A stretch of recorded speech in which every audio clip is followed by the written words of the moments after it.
jaune. Et cette heure nous conduit vers Madame Élise Tanqueux qui nous retrouve ce matin pour davantage parler du cancer. Quelles sont les causes du cancer ou encore quel aliment consommer notamment pour privilégier ou pour éviter d'être sujet du cancer. Alors vous ne perdez rien pour attendre, vous trouverez des éléments de réponse à vos préoccupations.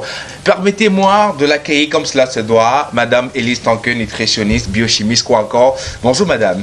Bonjour. Vous allez bien? Je vais très bien. Qu'est-ce que j'ai oublié dans votre présentation? J'espère que j'ai tout mis dans le même paquet. Que vous avez tout mis.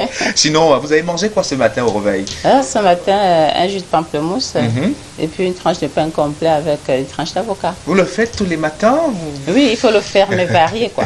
Ah pas d'accord. La même chose. Pour avoir le punch, la forme, pour pouvoir, n'est-ce pas, affronter les épreuves de la journée. Effectivement, il faut renforcer son système de défense immunitaire. Alors c'est vrai qu'on a dit que cette semaine, on devait rester justement dans ce sujet du cancer pour notamment édifier nos différents téléspectateurs sur le sujet, sur les causes. Et c'est vrai qu'il y a plusieurs facteurs du cancer et vous êtes là pour énumérer certains facteurs.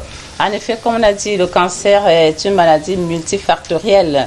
Et on a dit multiplication désordonnée des cellules. Mais qu'est-ce qui cause cette multiplication désordonnée des cellules? Beaucoup de gens se posent la question. Il faut savoir que déjà, lorsque le système immunitaire a baissé, c'est-à-dire nos défenses ont baissé, et le corps est incapable donc de capter tous les facteurs qui peuvent favoriser le développement des cancers. Donc, c'est déjà la baisse du système immunitaire, et du coup, le cancer devient un ensemble de maladies donc, qui vont vous assaillir. Et c'est dans les parties vulnérables. Vous voyez que quand on dit un ensemble de maladies, c'est tout comme le sida, l'infection à VIH. Et donc, la partie vulnérable va développer le cancer. C'est pour ça qu'on va avoir le cancer des reins, le cancer de l'estomac, le cancer de l'œsophage, le cancer du col ou du sein, ainsi de suite, ou du pancréas. Alors, toujours est-il que, là, on a vu hier déjà que les facteurs qui peuvent favoriser le développement de cancer, il y a l'alcool.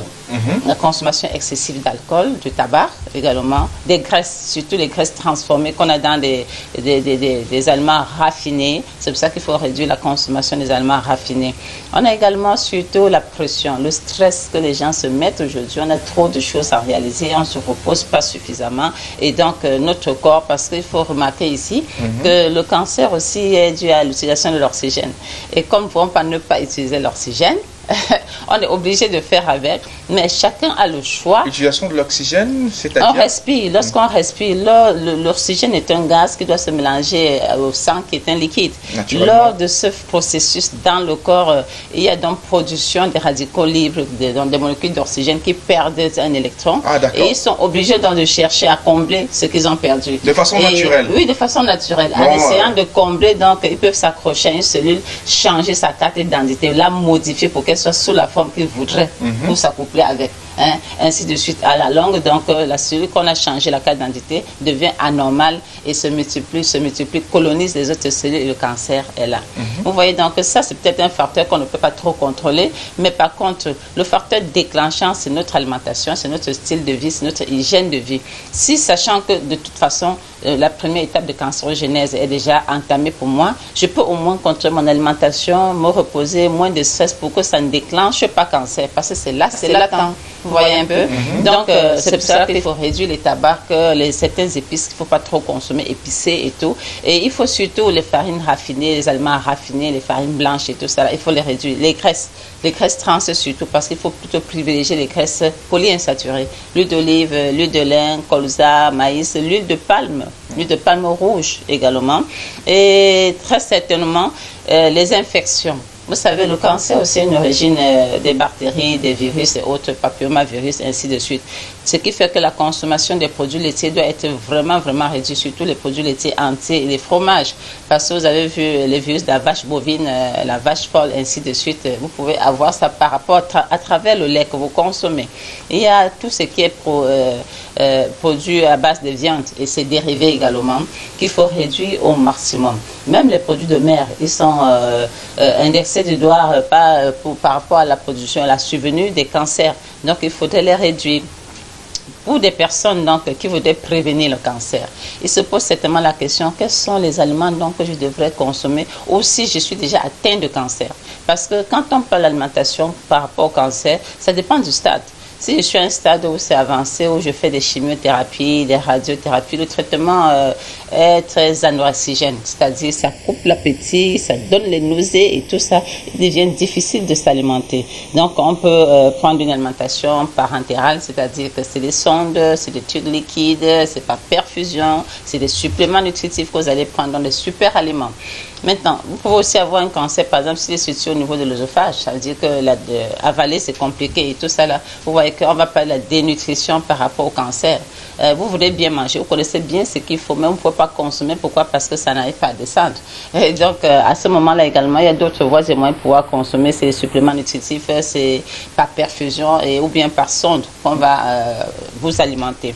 Ensuite, pour des personnes qui voudraient prévenir, ou bien ils ont le cancer, mais ils peuvent encore manger et tout ça, il faut privilégier tout ce qui est oignon, ail, et il y a les agrumes, donc les fruits, surtout les fruits de couleur variées, les fruits, que ce soit les mangues, les kiwis, les oranges, les graines de goji. Bon, nous n'avons pas beaucoup ça ici, mais c'est des fruits, des petits fruits rouges qui ont une grande capacité à capter les cellules cancérigènes. Le curcuma, nous avons ici, c'est le gingembre qui est orange là, qui ne pique pas.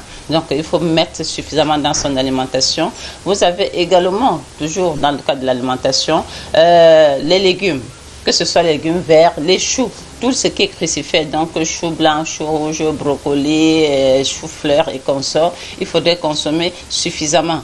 Vous avez également, au niveau des épices, des épices qu'il faudrait de temps en temps mettre dans l'alimentation et même faire en infusion pour consommer, c'est le cumin, par exemple. Le cumin, il faudrait suffisamment en consommer. C'est le clou de girofle qui va réduire l'infection. C'est le thym, par exemple, qu'il faudrait consommer suffisamment parce que antibactérien, antifongique et tout, fluidifiant le sang et captant également les mauvaises graisses au niveau de la circulation sanguine. Vous avez également, au niveau de l'hygiène alimentaire, vraiment se reposer et boire suffisamment de l'eau. Et boire suffisamment de l'eau parce que c'est le meilleur solvant, l'eau, c'est le meilleur solvant dans le corps. Donc, vous réunissez tout ça. Il faut se dire que, comme j'ai dit hier, dire qu'il y a une alimentation anticancérigène, c'est un peu osé parce qu'il faut une alimentation variée, une alimentation saine.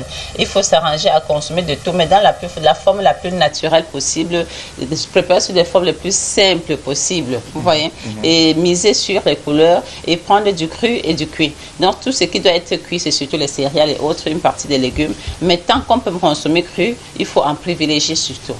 Voilà. Là, c'est vraiment important d'être informé sur ce sujet, car en ce moment, mon peuple périt par faute de connaissances. Une fois qu'on sait ce qu'il faut faire pour éviter d'être sujet au cancer, alors c'est important de savoir quoi manger. Oui, puisque vous savez, nous avons par exemple les poivrons qui pullulent dans nos marchés, mais les femmes consomment très peu, elles ne consomment pas suffisamment, les personnes ne consomment pas suffisamment les poivrons à l'état cru. Pourtant, ça apporte suffisamment de vitamine E parce que pour prévenir et lutter contre les cancers, il faut un plein de vitamine C, de vitamine E, n'est-ce pas, de sélénium que nous avons dans les petites échalotes, les oignons, les phytosanitaires, pardon, les produits phytochimiques, tout ce qui est légumes également, de la famille des alliums, il faut consommer suffisamment pour pouvoir retarder la survenue des cancers ou bien pour pouvoir faire face aux cancers qu'on a déjà développés. D'accord. Ce sera tout ce matin, Madame Mélisse Tonqueux. Oui, vous savez, pour les cancers, on prendrait peut-être 1 ou 2 mois pour parler des cancers à l'âge parce qu'il y a le cancer de ceci qu'il faut privilégier, ci ou ça, ainsi de suite. Donc, c'est de temps en temps qu'on pourra peut-être faire une incursion par rapport au cancer, mais le cancer est omniprésent. Donc, ça ne dépend que de nous. Ça, c'est la bonne nouvelle. Que nous puissions développer ou pas, ça dépend de nous, de nos habitudes, de nos choix alimentaires et notre style de vie.